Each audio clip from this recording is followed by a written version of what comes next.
I'm Deep Mahaman and you're watching the Redmen TV.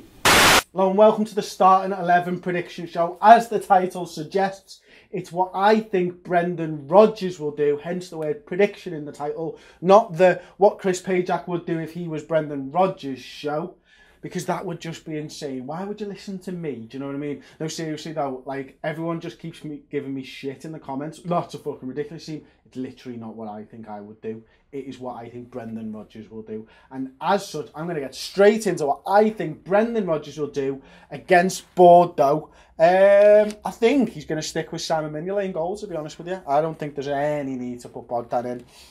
I think Nathaniel Klein keeps his place at right back, basically because we've got no other right backs in the squad. Kolo Toure and Sacco as the centre-back pairing with Moreno on the left-hand side. Now, the reason that I've done this is, I actually will explain what I would probably do. I would probably do that for this fixture. I think it would be a really good time to look at Martin Skrtel and Mamadou Sakho. The reason that I think he'll do this, and why I think I'd probably do this as well, is you don't want to shatter Lovren's confidence, because we will need him throughout the season. You know, even if Mamadou Sakho does manage to win a first-team place, like we all hope he does, you know, his injury record's not great, and you need to keep Lovren as part of the squad. You need to make him still feel welcome and stuff. So I think by bombing both centre-halves out and changing the pairing, it looks a lot better for Lovren than just changing Sakho for Lovren. So that's why I'd change both centre-backs, just for the harmony in the squad. And I think Alberto Moreno needs to get on the pitch now. I think Joe Gomez, he's had a good start.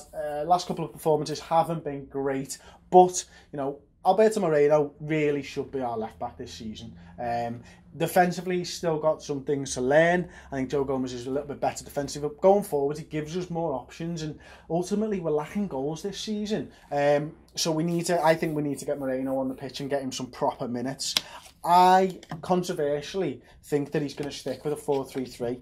And I think it's going to be the same midfield as it has been the last couple of days. There's a shout there. Me and Aubrey did the full 45 minutes formation show where we discussed different possibilities of midfield.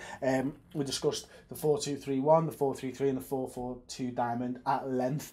And, you know, people like Rossiter coming in there, what we do when Hendo's back fit, whether Lallana fits into the midfield or higher up. But, you know, this is just scratching the surface of it now.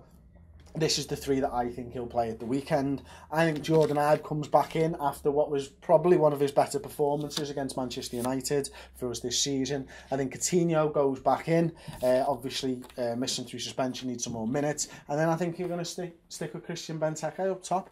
You know, I think it's 4-3-3. I think he's going to stick with that formation. I don't know why, but I think that he will. I think there's not going to be masses of changes. I think, you know, there's going to be the two here, and maybe this one here, and obviously that, but, you know, that doesn't really count as a change because he's our best player anyway. Let me know in the comment section what you would do, and maybe as well what you think Brendan Rodgers would do, and I'll leave what I would do in the comment section below. Anyway, don't forget to check out the Uncensored match build-up show. We've got Neil Poole and Ian Newbury on the show, and we've got absolutely tons of content on the website this week. We've got some collabs planned later in the week. We're talking about City Jack Reeve. I'm sure they'll be good, but we want to get Bordeaux in the bag first before we move on to that. But there's absolutely loads coming from the channel, so don't forget to subscribe. Do it now. Do it right now, please, and thank you. Sorry, not sorry. Okay, I'm Chris Pajak. That's the Starting 11 predictions show in the bag. Gets to be on the pitch with us, mate. Yeah. And they've got a good relationship and they've got a good understanding. Also, if we need to see that on the pitch, though. But we need to. Fairness, we do. We've not seen that. We've yet. not seen it for Liverpool. We've not seen it yet. The other thing is, I'm a firm believer that when you go in so generic as not for a specific match, what do we play? Play your best players. Find a formation that gets your best players to be on the pitch. And I think because you've just said £60 million, and he's shown enough. He's been isolated